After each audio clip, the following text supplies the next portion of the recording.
Okay, Google, read WhatsApp messages. The message just contains some pictures. See control panel 606 space.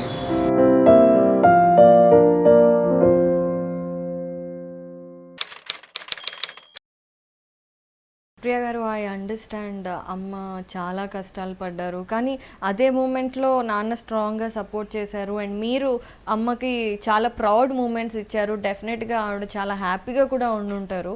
So ఇది మేనరికం వల్ల వచ్చింది and మీరేమో doctor అవ్వాలి అని అనుకొని బైపీసీ తీసుకున్నారు అండ్ ఫస్ట్ ఇయర్లో ఈ విషయం మీకు తెలిసింది. సో ఆ తర్వాత యాజ్ యూ సెడ్ ఈ స్ట్రగుల్స్ ఇవన్నీ మొదలయ్యాయి. సో మరి ఎలా, అంటే మీరు లా ఎలా చదివారు, అప్పుడు ఆపేశారా బైపీసీ? నేను షిఫ్ట్ అవ్వలేదండి సిఈసికి, బైపీసీ కంటిన్యూ చేశాను అండ్ చాలా స్ట్రాంగ్గా విల్ పవర్తో లేదు నేను కంప్లీట్ చేసి చూపిస్తాను అని డాక్టర్స్తో ఛాలెంజ్ చేశాను. అప్పటి నుంచి ఛాలెంజెస్ స్టార్ట్ అయిపోయాయి నా లైఫ్లో. అందరితో ఛాలెంజ్ వేయటం స్టార్ట్ చేసేసాను లైఫ్లో. అంటే ఇంకా విజన్ పోలేదు, అప్పుడే ఛాలెంజ్లు స్టార్ట్ చేశాను. కంపల్సరీ నేను పాస్ అయ్యి చూపిస్తాను డాక్టర్, మీరు ఏం దిగులు పడద్దు, I will not shift my group, I don't want to. Okay EAMCET రాయద్దు అంటున్నారు, I will not write, okay అని చెప్పేశాను. Then I completed my BiPC. కాకపోతే ఏమైందంటే ఇంటర్ సెకండ్ ఇయర్లో బాటనీలో నేను ఫెయిల్ అయ్యాను. ఫెయిల్ అయినప్పుడు మళ్ళీ ఎగ్జామ్ రాసి పాస్ అవుతానన్నాను మా నాన్నతో. ఎగ్జామినేషన్ హాల్లో నాకు క్వశ్చన్ పేపర్ కనపడలేదు సరిగా, సో నేను ఆన్సర్స్ రాయలేకపోయాను. నేను చెప్పేసాను లెక్చరర్కి, ఇన్విజిలేటర్కి, నాకు క్వశ్చన్ పేపర్ కనపడతలేదు సార్, చదివి పెట్టండి అంటే ఆయన చదవలేదు. ఆయనకు అర్థం కాలేదు. స్పెక్స్ పెట్టుకున్నాక చదువుకో అన్నాడు. నాకు అర్థం కాలేదు, ఎవరిని అడగాలో పక్కన. సరే నాకు అర్థం కాలేదు, ఆన్సర్స్ రాయలేదు, వచ్చేసాను. ఇంటికి వచ్చాక చెప్పాను డాడీకి, నాకు క్వశ్చన్ పేపర్ సరిగా కనపడలేదు, నేను రాయలేకపోయాను నాన్న, ఫెయిల్ అవుతాయి సబ్జెక్ట్. పర్లేదు అన్నారు. ఫెయిల్ అయ్యాను, మళ్ళీ రీఅపియర్ అయ్యాను, సప్లిమెంటరీస్ ఇచ్చాను, పాస్ అయ్యాను. ప్రాక్టికల్స్ ఎలా చేశారు? ప్రాక్టికల్స్ అప్పుడు మీకు చెప్పాను నేను, అన్ని ఫీల్ అండ్ టచ్ అప్పటి నుంచే నేర్చుకున్నాను. బ్లైండ్ ఎలా పనిచేస్తారు, ఫ్లాస్క్ ఇలా పట్టుకోవటం, ఇలా నాజిల్ పట్టుకొని ఇలా యాసిడ్ పోయటం, అలా ఫీల్ అండ్ టచ్తో చేశాను. కానీ చాలా రిస్క్. నేను అంత గారాబంగా పెంచిన మమ్మీ డాడీ కూడా ఒప్పించారంటే మొత్తానికి మీరు మొండి ఘటం అంటే అట్లా కాదు. నేనేంటంటే నాకు ఒకటి సాధించాలంటే నేను సాధించాలి అంతే. నువ్వు చేయలేవు అన్నారు కదా డాక్టర్స్, నువ్వు చేయలేవు అంటావా, నేను చేసి చూపిస్తాను నీకు, నువ్వు వద్దంటే నేను అదే చేస్తాను. నేను ఎవరైనా వద్దన్నారంటే ఇప్పుడు నేను చేస్తాది అంట. సో అలా లేదు, ఐ విల్ డూ ఇట్ అని చెప్పి సాధించి చూపించాను. బాటనీ మళ్ళీ ఎగ్జామ్ ఇచ్చి పాస్ అయిపోయాను. యాక్చువల్గా నాన్న బీఏ చేయన్నారు, బీఎస్సీ జెనెటిక్స్ చేయన్నారు. సైన్స్ ఇష్టం నాకు చిన్నప్పటి, సైన్స్ గ్రూప్ అంటే చాలా ఇష్టం. చెప్పాను కదా మీకు సైంటిస్ట్ అవ్వాలనుకున్నాను. సైన్స్ ఇష్టం కదా, సైన్స్లోనే వెళ్ళాలనుకుంటున్నాను నాన్న అంటే, నాన్న చెప్పారు సైన్స్ చాలా కష్టం, నీకు కళ్ళు పోతే ఆర్ట్స్లోకి షిఫ్ట్ అవ్వాల్సిందే నువ్వు అని చెప్పారు. సో అలా చెప్పాక దెన్ ఈ brought me LLB set application తెచ్చారు. ఆయనే డిసైడ్ చేశారు. నాకు అసలు ఐడియా లేదు, లా చేయాలి, లాయర్ అవ్వాలి అనే ఐడియా నాకు అసలు లేదు. Tender age I was hardly 18 years, 18 years నాకు ఆ ఏజ్లో తెలీదు. అయితే మా నాన్న లా సెట్ అప్లికేషన్ తెచ్చారు, ఫిల్ చేశారు, పంపించేశారు. లా సెట్ ఎగ్జామ్కి ఎంట్రన్స్ బుక్ కొనుక్కొచ్చేసారు. చదువుకోమ్మా ఎంట్రన్స్ బుక్ అన్నారు. హార్డ్లీ 1 week కూడా చదవలేదు నేను ఎంట్రన్స్ బుక్, ఎందుకంటే నేను ఎంసెట్ ప్రిపేర్ అయ్యాను కదా. నాకు ఎంసెట్ ప్రిపేర్ అని లా సెట్ చాలా ఈజీగా పాస్ అవుతాను అన్న. సో ఓకే ఫైన్ అన్నారు. హార్డ్లీ 1 week కూడా 2-3 days చదివాను LAWCET entrance exam book. Entrance తీసుకెళ్ళారు. ఎంట్రన్స్లో రాసేటప్పుడు కూడా హాల్ కొంచెం చీకటిగా ఉంటే నాకు కనపడదు, కొంచెం క్లౌడీగా హాల్ కొంచెం చీకటిగా అనిపించింది. ఇన్విజిలేటర్కి వెళ్ళి చెప్పాను, సార్ నన్ను విండో దగ్గర షిఫ్ట్ చేయండి, విండో దగ్గర షిఫ్ట్ చేస్తే నేను ఎగ్జామ్ రాస్తాను, లేకపోతే నేను రాయలేను. పాప దే వర్ నైస్, ఓయూ క్యాంపస్లో పడ్డది నాకు సెంటర్. విండో దగ్గర షిఫ్ట్ చేశారు నా టేబుల్ చైర్. సో విండో దగ్గర కూర్చొని ఆ వెళ్తులో ఎంట్రన్స్ రాశాను. ఐ గాట్ సీట్, అంతే, సీట్ వచ్చేసింది. నాన్న అన్నారు జాయిన్ అప్ అన్నారు. That's I join up my law. అప్పటి వరకు ఇంటర్ వరకు కూడా మీకు లైట్ ఉన్నప్పుడు యూ కెన్ సీ దగ్గరగా పెట్టుకొని. అంటే బ్రాడ్ చాలా సన్లైట్లో కూర్చోవాలి. కూర్చుంటే రాస్తాను కానీ తిరిగి చదవలేను మళ్ళీ. అర్థమవుతుందా మీకు? ఇప్పుడు ఒక పేపర్లో రాస్తాను, తిరిగి ఏం రాస్తానో చదవలేను, అది ప్రాబ్లం. అలా ఎంట్రన్స్ రాశాను. I got my seat. I joined up my law LLB Ameerpet Padala Ramareddy law కాలేజ్లో. That was the famous law college in twin cities. ఆ కాలేజ్లో సీట్ వచ్చింది. కౌన్సిలింగ్కి వెళ్ళాము. మమ్మీ డాడీ ఇద్దరు తీసుకెళ్ళారు కౌన్సిలింగ్కి దగ్గరుండి. జాయిన్ చేసేసారు మమ్మీ డాడీ కౌన్సిలింగ్. లా జాయిన్ అయిపోయాను. దెన్ మమ్మీ అంది ఓకే బేటా, వైట్ కోట్ కాకపోతే బ్లాక్ కోట్ వేసుకుంటుంది నా కూతురు అని. అంటే చిన్నప్పటి నుంచి కూడా నేను చాలా స్ట్రాంగ్ విల్ పవర్ అండ్ చాలా అంటే ఆర్గ్యుమెంట్స్ చేస్తుంటాను మొండిగా. లైక్ నేను పట్టుకున్న కుందేలకి 3 కాళ్ళంటే 3 కాళ్ళే. I don't listen to the counter arguments. అర్థమైందా? అండ్ ఆ ఆర్గ్యుమెంట్స్ కూడా నేను ఎలా చేస్తానంటే I will prove it with evidence. అర్థమైందా మీకు? మా కోర్టులో ప్రైమరీ ఎవిడెన్స్, సెకండరీ ఎవిడెన్స్ అని చెప్తూ ఉంటాం జడ్జికి మేము.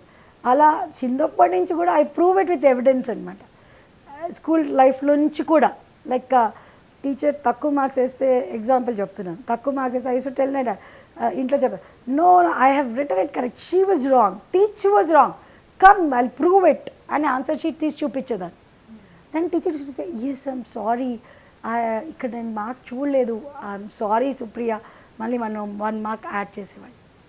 సో అలా చైల్డ్హుడ్ నుంచి ఐ యూస్ టు సే అనమాట, చాలా చాలా పర్టిక్యులర్, చాలా కీన్, చాలా ఎవిడెన్స్, సాక్ష్యంతో ప్రూవ్ చేస్తాను ఏదైనా కూడా. So you are destined for the లా.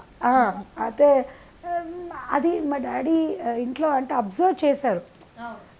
అంటే ఇంకోటి ఏం ఆలోచించారంటే కళ్ళు పోయినా కూడా tomorrow she can practice and stand on her feet because law permits a blind person. అది మెయిన్గా స్టాండ్ తీసుకున్నారు. అండ్ దెన్ ఈ join me up in law. Ramareddy law కాలేజ్లో జాయిన్ అయ్యాను and started my education career in law. Law college it's a terrible journey. It's చాలా చాలా terrible journey because అప్పుడే కళ్ళు పోయాయి. I couldn't write my running notes in the class. నేను అందరు స్టూడెంట్స్తో వాళ్ళందరితో పాటు ఏది ఎంజాయ్ చేయలేకపోయేదాన్ని because I use to set aside games, musical chairs ఏదైనా ఆడితే కూడా ఐ యూస్ టు అంతలాగా ఎంజాయ్ చేయటం నా డెస్టినీలో లేదు. ఓకే పర్లేదు, ఐ హ్యావ్ టు అడ్జస్ట్ అని చెప్పి started adjusting my self in law college. First year second year వెళ్ళాను కాలేజ్కి. సైనిక్పురి నుంచి అమీర్పేట్ వెళ్ళాలి, 2 buses మారి వెళ్ళాలి. చాలా కష్టమయ్యేది, బస్ నెంబర్స్ కనబడకపోయేది. అమీర్పేట్ సిగ్నల్స్లో దిగి ఎల్లారెడ్డి కూడా నా కాలేజ్ 3 kilometers బస్ స్టాప్ నుంచి నడవాలి, కనబడకపోయేది. I use to manage walking to college, వెళ్ళేదాన్ని. Then friends started helping me out. ఫ్రెండ్స్కి అర్థమైంది, చెప్పాను నాకు కనిపించట్లేదు, ప్రాబ్లం అవుతుంది. సో ఫస్ట్ ఇయర్లో అంటే పూర్తిగా బ్లైండ్ లేదండి. ఫస్ట్ ఇయర్లో I use to see little bit, ఒక 30% అలా కనపడేది. కానీ నోట్స్ ఏది రాయలేదు బికాజ్ నోట్బుక్లో లైన్స్ కనపడవు, కాలమ్స్ కనపడవు. సో ఎలా చదువుకునే వాళ్ళు మరి అప్పుడు? అంత లిజనింగ్ అయినా? అంత లిసనింగే అండి. I use to listen to the lectures, that's it. అంటే ఐ హ్యావ్ గ్రేట్ అని అనను, బట్ గాడ్స్ గిఫ్ట్ అనొచ్చు అండ్ బ్లెస్సింగ్స్ అనొచ్చు. బికాజ్ ఒకసారి వింటే I catch up. Memory, grasping power ఎక్కువ ఉంటుంది. Grasping and memory also. Memory చాలా షార్ప్. ఇప్పుడు కూడా మెమరీ చాలా షార్ప్. ఏ ఇయర్లో ఎవరికి ఏదైతే చెప్తాను నేను. పాస్ట్ 10 years హిస్టరీ చెప్తాను. 10 years బ్యాక్ ఈ రోజు ఈ డేట్లో ఏం చేసావో చెప్తాను. అంత మెమరీ షార్ప్ ఉంటుంది నాకు. అండ్ దెన్ ఫస్ట్ ఇయర్లో కాలేజ్కి వెళ్ళాను. బట్ ఒక బెస్ట్ ఫ్రెండ్ ఉండింది. ఆ బెస్ట్ ఫ్రెండ్ వెళ్ళిపోయింది, అంటే she got married and she went away. Then ఎవరు అంత బెస్ట్ ఫ్రెండ్స్ అవ్వలేదు కాలేజ్లో. దెన్ కాలేజ్ నోట్స్ రాసేదాన్ని కాదు. దెన్ దట్స్ వాట్ అట్లా I use to go on అంతే. ఎలా బస్సెస్ అవన్నీ మారటం అంటే ఫస్ట్ ఇయర్లో ఓకే, సెకండ్ ఇయర్ మరి ఇబ్బంది అదే అయిపోయింది. చెప్తున్నాను. సెకండ్ ఇయర్లో ఏమైందంటే బస్ యాక్సిడెంట్ అయింది. Oh my God. బస్ గుద్దేసింది, రోడ్డు మీద పడిపోయాను, చాలా దెబ్బలు తగిలిపోయాయి. పబ్లిక్ వెళ్ళి డ్రైవర్ని కొట్టేశారు, చాలా కయాస్ అయిపోయింది రోడ్డు మీద. కయాస్ అయిపోయేసరికి ఇంకా ప్రిన్సిపల్ సార్ అన్నారు, అమ్మా మీరు రావటం రిస్కీ అనిపిస్తోంది నాకు, ఇంట్లో చదువుకోండి, ఎగ్జామ్స్ అపియర్ అవ్వండి, మీరు రోజు కాలేజ్కి రావాలంటే ఎవరో తీసుకురావాలి, తీసుకెళ్ళాలి. సో సిస్టర్స్ అందరూ చదువుకుంటున్నారు, తమ్ముడు చదువుకుంటున్నాడు, నాన్న ఆఫీస్కి వెళ్ళిపోతారు, అమ్మ రోజు తీసుకెళ్ళాలంటే ట్రబుల్ కదా. డైలీ అంటే ఎవరండి, దినదినగండం పూర్ణాయుష్ అని రోజు ఎవరు ఏడుస్తారు? ఏ పేరెంట్స్ అయినా ఎవరైనా కూడా రోజు ఏడరు కదా. ఇంకా అయిపోయింది, లైఫ్ అయిపోయింది, డిసైడ్ అయిపోయారు అందరూ, యాక్సెప్ట్ చేసేసారు. అయితే నాకు ఎల్వి ఫస్ట్ ఇయర్లో మా కాలేజ్ ఫ్రెండ్ ఒక అబ్బాయి ఉండేవాడు. ఇప్పుడు తనతో నాకు కాంటాక్ట్స్ ఎక్కువ లేదు, బ్రేకప్ అయిపోయింది కాంటాక్ట్స్. ఆ అబ్బాయి I should say he was back bone of my professional career, my professional education also. ఆ అబ్బాయి అసలు నన్ను ఎంతగా ఎంకరేజ్ చేసేవాడంటే, ఎంతగా కరేజ్ ఇచ్చేవాడంటే, తనకు చెప్పాను నాకు కనపడదు, నాకు నోట్స్ రాయటం రాదు, నువ్వు నోట్స్ రాసుకుంటే నాకు చదివి వినిపించాలి, అలా చెప్పాను. సో ఈ స్టార్టెడ్ అండర్స్టాండింగ్ అనమాట. అంటే తన బ్లైండ్, ఓ అలాగా అని ఈ స్టార్టెడ్ యాక్సెప్టింగ్ మీ అనమాట. తన నెమ్మదిగా ట్యూన్ అవుతూ వచ్చాడు నాకు. దెన్ ఈ started taking care of me. So like ఎగ్జామ్స్కి తీసుకెళ్ళటం, తీసుకురావటం, కాఫీకి తీసుకెళ్ళాలంటే, ఎగ్జామ్ రాయగానే నాకు హెడేక్ వస్తుంది, ఇప్పుడు కూడా అంతే, ఇమీడియట్ కాఫీ కావాలి నాకు. సో ఇమీడియట్గా కాఫీ తీసుకెళ్ళి తన ఏంటంటే he was a shadow for me in the college. Last least చెప్పాలంటే వాష్రూమ్కి వెళ్ళటానికి కూడా తోడొచ్చేవాడు. He is very good guy. I missed him in my life. I missed him, miss అయిపోయాను నా లైఫ్లో. ద షాడో లాగా అసలు notes, Sujatha law series book స్టాల్కి వెళ్ళి బుక్స్ కొనుక్కునేవాళ్ళు, ఇద్దరం కూర్చొని చదువుకునేవాళ్ళు. అండ్ ఎగ్జామ్స్ ముందు టెంపుల్ తీసుకెళ్ళేవాడు, దేవుడికి దండం పెట్టుకునేవాళ్ళు, ఎగ్జామ్స్ బాగా రాయాలి. అసలు తన అసలు ఒక ఫ్రెండ్ అంత చేసాడంటే అది ఒక అబ్బాయి. It's only my destiny and miracle of God that God wanted me to become a lawyer and he help me out. ఆ అబ్బాయి ఈ కాల్ మీ అంటే కాంటాక్ట్ లాస్ అయిపోయాం ఇద్దరం. ఎందుకు అంటే తన చాలా మంచి ఫ్యామిలీ, పెద్ద ఫ్యామిలీ. కాలేజ్లో అసలు నా ఎగ్జామ్ నోట్స్ ప్రిపరేషన్, సెకండ్ ఇయర్లో నేను సోషాలజీలో టాపర్ వచ్చాను కాలేజ్లో. Great. I was topper. First time sociology subject was introduced. I prepared notes for the college. నేను రాశాను నోట్స్, కాలేజ్లో ఎవరికి లేదు నోట్స్, లెక్చరర్ కూడా కొత్త సబ్జెక్ట్. నేను నోట్స్ రాశాను మొత్తం ఓయూ క్యాంపస్ లైబ్రరీస్ ప్రతి చోట. తెలుసా, నాకు ఒక స్టెనోగ్రాఫర్, ఒక టైపిస్ట్, ఒక ఫ్రెండ్, ఒక మంచి కరేజ్ ఇచ్చే పర్సన్ లాగా నేను చెప్పే డిక్టేషన్స్ అని రాసేవాడు. హీస్ టు కాల్ మీ చింపు అని ముద్దుగా పిలిచేవాడు నన్ను కాలేజ్లో. సో డిక్టేషన్ నేను చెప్పేదాన్ని, హరి టేక్ డిక్టేషన్ అనగానే ఎస్ మ్యామ్ అని కూర్చొని తీసుకునేవాడు. అప్పటి నుంచే మేడం గారు అని పిలిచేవాడు నన్ను, అడ్వకేట్ గారు అనేవాడు. So use to joke and have a jovial life. he gave you what you missed. మీరు ఇందాక బాధపడ్డారు కదా, మిస్ అంటే తన he did his best. అంటే కాలేజ్ లైఫ్లో ప్రతి ఎగ్జామ్ తీసుకెళ్ళాడు, ప్రతి ఎగ్జామ్ తీసుకొచ్చాడు, అసలు తన లేని ప్లేస్కి నేను వెళ్ళలేదు కాలేజ్ లైఫ్లో. ఒక సెమినార్, ఒక వర్క్షాప్, ఒక మూడ్ కోర్ట్ కాంపిటీషన్ వెళ్ళాలి, లీస్ట్ ఒక బేకరీ వెళ్ళాలంటే కూడా తను ఉంటేనే వెళ్తాను నేను. Because I had trust and confidence and faith on him. వేరే గైజ్ని నమ్మాలంటే నాకు భయం వేసి.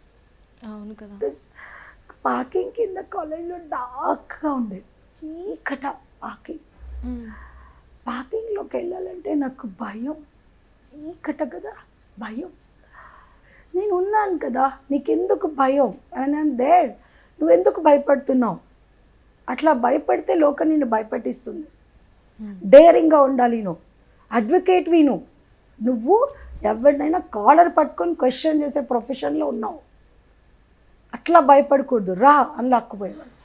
అక్కడంతా గాయస్ కూర్చునేవాళ్ళు. They use to smoke and all. College life తెలుసు కదా మీకు, స్మోక్.